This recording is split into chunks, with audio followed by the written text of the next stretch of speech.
I'm going to meet with Ruben Uriarte, MUFON's Northern California State Director. He has been researching the history of UFOs in this area and has developed one of the most comprehensive databases available. We're going to get the really big picture of flying triangles, what they are and who's flying them.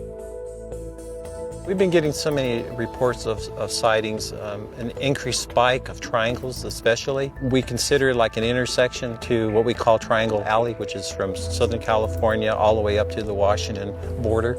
Nevada's right next door. We have Area 51, which is approximately 260 miles away. Tonopah Air Force Base, another black budget base, possibly 200 miles away. So the Nevada test site is only about 250 miles away. That's like the blink of an eye for some of the multiple Mach supersonic aircraft we have. In Triangle Alley, there have been over 60 reported sightings of triangle UFOs only since the year 2000. This is a huge number of sightings for such a sparsely populated region.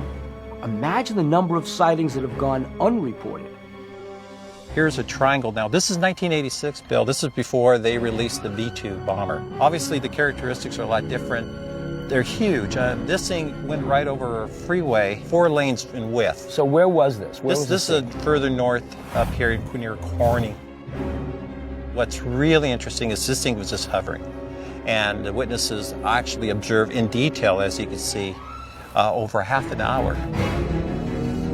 This craft in Corning is similar to hundreds of other videos we've seen right here in Triangle Alley. It's 3 lights that may look separate, but they're in this rigid configuration with each other. They hover silently in the sky. Then they shoot off at tremendous speeds. We've got to find out, what is the link among all these different craft? This reminds me of Phoenix. Yes. All the same characteristics that we keep hearing about. You know, they're large, they're silent. They make no sound whatsoever. Lights around the perimeter. The lights illuminated the object. Major light in the center. Lit up as bright as day. When you compare planes to this, when you compare helicopters to this, they behave entirely differently. How long have these been going on? It goes back probably in the great airship sightings back in 1896, 1897. From San Francisco to Sacramento, all the way to Stockton, around the general vicinity. There was reports from miners that were working and seeing strange objects, strange stars. The other thing that's unique about this area, Bill, is there's a large cavernous system that stretches throughout the state, particularly right here in this area for several hundred miles up toward the Shasta area. This area is loaded with minerals. You know, it's gold country. When he said gold country, I stopped in my tracks. Gold? Could it be that simple?